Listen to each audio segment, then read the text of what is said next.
টক ঝাল মিষ্টি শুনলেই জিভের জল যেন আর ধরে রাখা যায় না। তার মধ্যে যদি হয় ট্যাংরা মাছ, সে যতই দাম হোক না কেন, খাওয়া কি আর ছাড়া যায়? এরকম ট্যাংরা মাছের টক ঝাল মিষ্টি যদি রেসিপিটা গরম ভাতের সাথে পাওয়া যায় না, এক থালা ভাত নিমেষেই যে কখন শেষ হয়ে যাবে বোঝাই যাবে না। তো রান্নাটা শিখতে হলে কিন্তু আমার সঙ্গে পুরো ভিডিওতে থাকতে হবে। চলো দেখে নাও কিভাবে করছি। নমস্কার বন্ধুরা, আমাদের রান্নাঘরে তোমাদের স্বাগত। আজকে তোমাদের ট্যাংরা মাছের টক ঝাল মিষ্টি একটা রেসিপি করে দেখাবো। তার জন্য দেখো আমি এখানে ট্যাংরা মাছ নিয়েছি, তার গায়ে একটু লবণ আর হলুদ দিয়ে ভালো করে মাখিয়ে নিচ্ছি। ট্যাংরা মাছ যেহেতু খুব ফাটে, তার জন্য অল্প একটু সর্ষের তেল ট্যাংরা মাছের গায়ে যদি মাখিয়ে ভাজা যায় তাহলে কিন্তু একদমই ফাটবে না। তেল গরম হয়ে গেছে, ট্যাংরা মাছ এক এক করে ছেড়ে দিচ্ছি। এই সময় কিন্তু গ্যাসের আঁচ একদম কম দিয়ে ছাড়তে হবে, না হলে এমন ফাটবে খুব বিপজ্জনক হয়ে যাবে। এবার আমি গ্যাসের ফ্লেমটা বাড়িয়ে দিলাম। কড়াইয়ের ঢাকনা খোলার সময় গ্যাসের ফ্লেম একদম কম করে কিন্তু খুলবে, না হলে তেল ছিটকে যেতে পারে। এবার মাছগুলো আমি উল্টে দেব। আবার আমি ঢাকা দিয়ে ওই পিঠটা ভাজার জন্য দেব। খুব সুন্দর করে মাছগুলো ভাজা হয়ে গেছে, এবার আমি তুলে নিচ্ছি।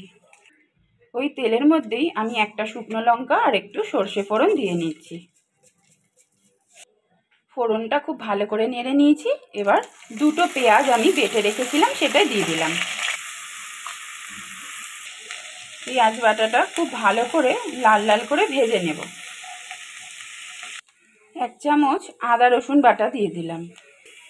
একটা টমেটো বেটে নিয়েছি সেটা দিয়ে দিলাম। এবার আমি এক এক করে সব মশলাগুলো দিয়ে নিচ্ছি। এক চামচ হলুদ গুঁড়ো, লঙ্কার গুঁড়ো এক চামচ দিলাম, আর জিরের গুঁড়ো এক চামচ। এই রান্নাটায় ধনের গুঁড়ো দেয় না। অল্প অল্প করে জল দিয়ে কষাতে হবে, না হলে কিন্তু মশলাটা পুড়ে যাবে।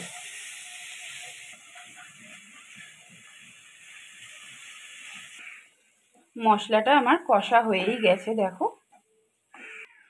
যেহেতু ট্যাংরা মাছের টক ঝাল মিষ্টি রান্নাটা, তাই জন্য অল্প একটু তেঁতুল আমি একটা বাটিতে গুলে রেখেছিলাম, ছেঁকে সেই তেঁতুলের জলটা আমি দিয়ে দিলাম।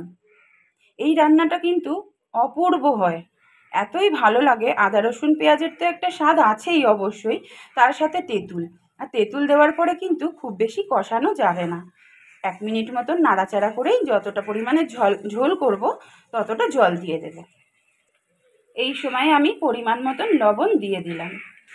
তেঁতুলের টকটা ব্যালেন্স করার জন্য 1 চামচ মতন চিনি দিয়ে দিলাম। এই রান্নাটা করে না খেলে এর স্বাদ কিন্তু বুঝতে পারবে না। আমিও শিখেছি আমার ঠাকুমার থেকে। ঠাকুমা এই রান্নাটা এত ভালো করতো যে যখনই ঠাকুমার বাড়িতে যেতাম বলতাম এটা করে খাওয়াও আমাকে। অবশ্যই কিন্তু একদিন এটা বানিয়ে খেও, আর কমেন্টে জানাতে কিন্তু ভুলবে না যে কেমন খেলে। এই সময় আমি ঝোলের জন্য জল দিয়ে দিলাম। জলটা যখন খুব ভালো করে ফুটে উঠবে তখনই এক এক করে মাছগুলো আমি অ্যাড করব। এটা কিন্তু খুব বেশি ঝোল হবে না, গা মাখা মাখা হবে। ঝোলটা ফুটিয়ে নিয়েছি, এবার এক এক করে মাছগুলো দিয়ে দিচ্ছি। এবার আমি 5 মিনিটের জন্য ঢাকা দিয়ে দেব। রান্নাটা আমার হয়ে গেছে। দুটো কাঁচা লঙ্কা আমি চিড়ে জাস্ট ফ্লেভারটা অ্যাড করলাম, দিয়ে দিলাম মাছের ওপরে। আচ্ছা, রান্নাটা যদি ভালো লেগে থাকে অবশ্যই লাইক কমেন্ট শেয়ার করবে, আর পাশে থাকার জন্য অনুরোধ রইল। বেল আইকনটা অবশ্যই প্রেস করে দিও, যাতে আমার প্রত্যেকটা রান্না ছাড়ার সঙ্গে সঙ্গে তোমাদের কাছে চলে যায়। আমাদের রান্নাঘরের রান্না আজ এই পর্যন্তই। খুব শিগগিরই আবার অন্য একটি রেসিপি নিয়ে দেখা হচ্ছে।